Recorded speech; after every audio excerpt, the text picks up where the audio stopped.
आखिर कौन है देवऋषि नारद? किस कार्य के लिए उनकी उत्पत्ति हुई? कितने शक्तिशाली हैं वे?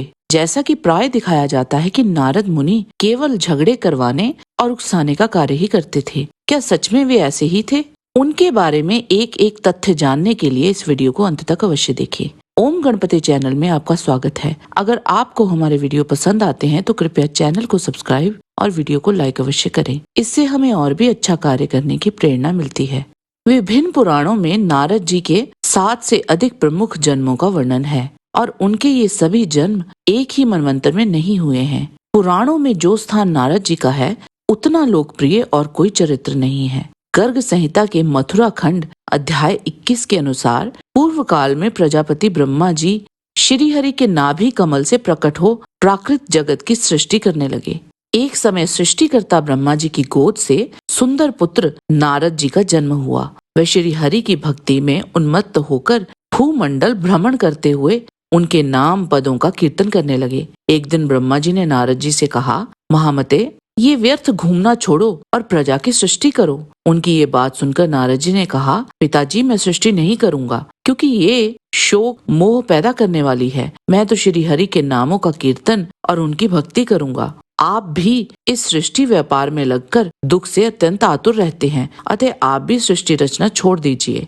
ये सुनकर ब्रह्मा कुपित होकर श्राप देते हुए कहा, दुर्मते, तुम एक कल्प तक सदा गाने बजाने में ही लगे रहने वाले गंधर्व हो जाओ। इस प्रकार ब्रह्मा जी के श्राप से नारद जी उपबर्हन नामक गंधर्व हो गए। वो एक कल्प तक देवलोक में गंधर्व राज के पद पर प्रतिष्ठित रहे। एक दिन स्त्रियों से घिरे हुए वे ब्रह्मा जी के लोक में गए। वहाँ स्त्रियों में मन लगा रहने के कारण उन्होंने बेताला गीत गाया। तब ब्रह्मा जी ने पुनः क्रोधित होकर उन्हें दासी पुत्र हो जाने का श्राप दिया। फिर सत्संग के प्रभाव से नारद ब्रह्मा पुत्र हुए। तदंतर पुनः भक्ति भाव से उन्मत्त हो भूतल पर विचरते हुए वे श्री हरि के पदों का गान एवं कीर्तन करने लगे। मुनिंद्र नारद वैष्णवों में श्रेष्ठ, श्री हरि के प्रिय और ज्ञान के सूर्य हैं। वे परम भागवत हैं। एक दिन विभिन्न लोकों का दर्शन करते हुए नारद, जिनकी सर्वत्र गति है, इलावृत खंड में गए। वहाँ वेद नगर नामक नगर है, जिसे योगी नारद जी ने देखा। वहाँ जिसको भी नारद जी ने देखा वह विकलांग था।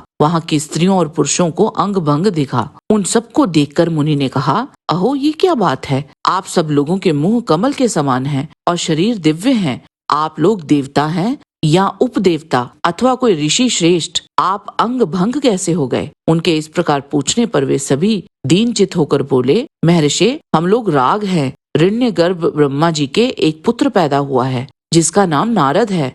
वह महामुनि बेसमय ध्रुव पद गाता हुआ इस पृथ्वी पर विचरण करता है। उसके ताल स्वर से रहित गानों विगानों से हम सब अंग भंग हो गए हैं। उनकी ये बात सुनकर नारद जी को बड़ा विस्मय हुआ और वे रागों से हंसते हुए से बोले, रागगण, मुझे शीघ्र बताओ, नारद मुनि को किस प्रकार से काल और ताल का ज्ञान हो सकता है जिससे वे स्वर युक्त गीत गा सकें? रागों ने कहा, अगर स्वयं सरस्वती देवी नारद जी को संगीत की शिक्षा दे दें तो वे ताल से गाना सीख पाएंगे। उनकी ये बात सुनकर नारद सरस्वती जी की कृपा प्रसाद प्राप्त करने के लिए तुरंत शुभ्रगिरी पर चले गए। वहाँ उन्होंने 100 वर्षों तक अत्यंत दुष्कर तपस्या की।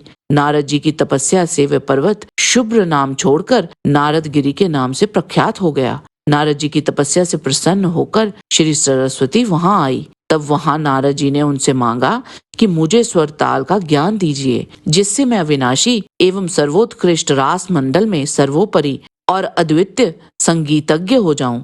तब प्रसन्न होकर वाग देवता ने महात्मा नारद को स्वर ब्रह्मा से विभूषित एक वीणा प्रदान की। साथ ही राग रागनी ताल लय और स्वरों का ज्ञान भी दिया। सरस्वती देवी ने नारद जी को संगीत की शिक्षा दी। इसके उपरांत नारद जी गंधर्व नगर में गए और तुम्बुरु नामक गंधर्व को अपना शिष्य बनाकर नारद जी मधुर स्वर वीणा बजाते हुए श्री हरि के गुणों का गान करने लगे।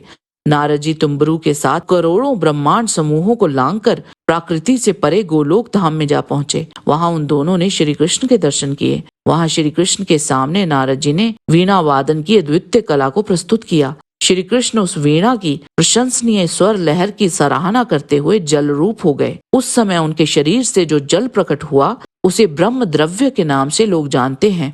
भागवत पुराण स्कंद 6 अध्याय 5 के अनुसार जब दक्ष प्रजापति को ये ज्ञात हुआ कि उनके सभी पुत्र नारद मुनि की बातों में आकर अपने कर्तव्य की उपेक्षा कर रहे हैं, तो वे नारद जी पर बड़े क्रोधित हुए और वे आवेश में भरकर नारद जी से बोले, ओ दुष्ट, तुमने झूठ मूठ साधुओं का बाना पहन रखा है। हमारे भोले भाले बालकों को भिक्षुकों का मार्ग दिखाकर तुमने हम पर बड़ा अत्याचार किया है। तुमने उनके दोनों लोकों का सुख चौपट कर दिया है। तुम इस प्रकार बच्चों की बुद्धि बिगाड़ते फिरते हो। सचमुच तुम बड़े निर्लज हो। तुम तो हमारी वंश परंपरा का उच्छेद करने पर ही उतारू हो रहे हो। इसीलिए मूढ़, जाओ लोक लोकांतरों में भटकते रहो, कहीं भी तुम्हारे लिए ठहरने का ठौर नहीं होगा। देवऋषि नारद ने बहुत अच्छा कहकर दक्ष का श्राप स्वीकार कर लिया। संसार में बस साधुता इसी का नाम है। बदला लेने की शक्ति रहने पर भी दूसरे का किया हुआ अपकार सह लिया जाए। श्री कृष्ण से नारद जी को माया का ज्ञान प्राप्त हुआ था। नारद जी ने नारद पंचरात्र की रचना की है।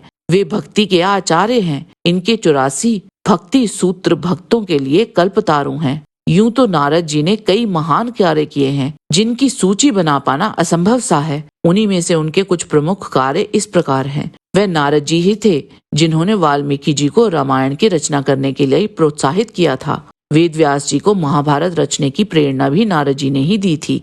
नारद जी ने राजा प्राचीन ब्रही को आत्मज्ञान, जीव व ईश्वर का स्वरूप का उपदेश देते हुए कहा कि जीव का सखा ईश्वर है, आत्मा निर्गुण है, स्वयं प्रकाश है। देवी भागवत प्रथम स्कंद के अनुसार नारद जी ने महर्षि वेद व्यास जी को कल्याणकारी पुत्र प्राप्ति के उद्देश्य से देवी भगवती का ध्यान करने का सुझाव दिया था। तब व्यास जी ने कैलाश पर जाकर देवी पराशक्ति की आराधना की, जिसके फलस्वरूप उन्हें शुकदेव के रूप में पुत्र प्राप्ति हुई।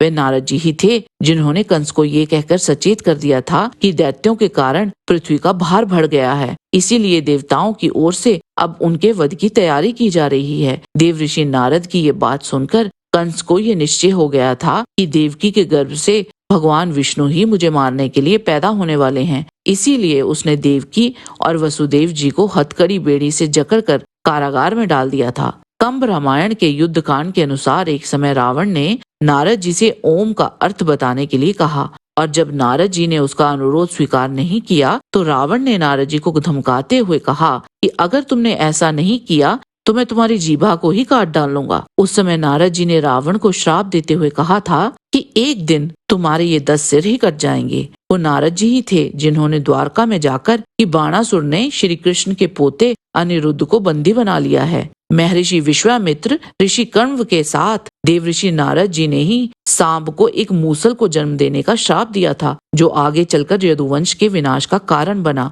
नारद जी ने राजा चित्रकेतु को ऐसी विद्या का ज्ञान दिया था जिससे वे केवल 7 दिनों की साधना से ही विद्याधरों के राजा बन गए। ऐसे ही न जाने कितने महान कार्य देवऋषि नारद जी द्वारा किए गए हैं, जिसका वर्णन एक ही वीडियो में नहीं किया जा सकता।